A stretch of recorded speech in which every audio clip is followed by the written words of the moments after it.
ദൈവത്തിൻ്റെ അതിപരിശുദ്ധമായ നാമം വാഴ്ത്തപ്പെടുമാറാകട്ടെ. ഈ അനുഗ്രഹിക്കപ്പെട്ട നല്ല പ്രഭാതത്തിന് ദൈവത്തെ നന്ദിയോടെ സ്തുതിക്കുന്നു. വീണ്ടും ഒരു പ്രഭാതം ദൈവം ദാനമായി തന്നതിനായി ദൈവത്തെ വാഴ്ത്തുന്നു. ആമേൻ. പ്രിയമുള്ളവരെ, ഒരു ദൈവവചനം വായിക്കുന്നു. അവൻ നിലവിളിക്കുന്ന ദരിദ്രനെയും സഹായമില്ലാത്ത എളിയവനെയും വിടുവിക്കുമല്ലോ. ആമേൻ. ഈ തിരുവചനത്താൽ ഒരു നിമിഷം പ്രാർത്ഥിക്കാം. പരിശുദ്ധനായ ദൈവമേ, സ്വർഗീയ പിതാവേ, അവിടുത്തെ പുത്രനായ യേശുവിൻ്റെ നാമത്തിൽ പ്രാർത്ഥിക്കുന്നു. ഈ തിരുവചനം വായിക്കുകയും കാണുകയും കേൾക്കുകയും ചെയ്യുന്ന എല്ലാ പ്രിയപ്പെട്ടവരെയും കുടുംബങ്ങളെയും വ്യക്തിജീവിതങ്ങളെയും അവിടുത്തെ കരങ്ങളിൽ ഏൽപ്പിച്ച് പ്രാർത്ഥിക്കുന്നു.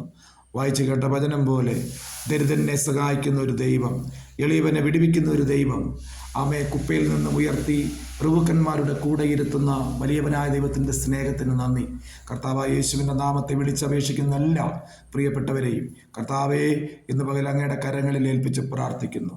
നാളുകളായി അങ്ങയോട് പ്രാർത്ഥിക്കുന്നതായ അമ്മയവരുടെ വിഷയങ്ങൾക്ക് കർത്താവായ യേശുവിൻ്റെ നാമത്തിൽ ഒരു വലിയ വിടുതൽ അവിടുന്ന് ലഭിപ്പാൻ സ്വർഗം സഹായിക്കണമേ. അങ്ങയെ വിളിച്ചപേക്ഷിക്കുന്നവർക്ക് സമീപസ്ഥനായ കർത്താവെ, മനസ്സ് തകർന്നവരെ ആശ്വസിപ്പിക്കുന്ന കർത്താവിൻ്റെ സ്നേഹത്തിനായി നന്ദി പറയുന്നു. തിരുവചനത്തിൽ ആശ്രയിച്ചുകൊണ്ട് പ്രാർത്ഥിക്കുന്ന എല്ലാ പ്രിയപ്പെട്ടവരെയും കർത്താവിൻ്റെ കരങ്ങളിൽ ഏൽപ്പിക്കുന്നു. ഈ പ്രഭാതത്തിൽ വായിച്ചു കേട്ട വചനം നമ്മുടെ ജീവിതത്തിൽ വലിയ വിടുതലും അനുഗ്രഹവും സാക്ഷ്യമായി തീരട്ടെ. എല്ലാ മഹത്വം അങ്ങെടുക്കും. പ്രാർത്ഥന കേട്ടതിന് നന്ദി. യേശുവിൻ്റെ നാമത്തിൽ തന്നെ പിതാവേ. ആമേൻ.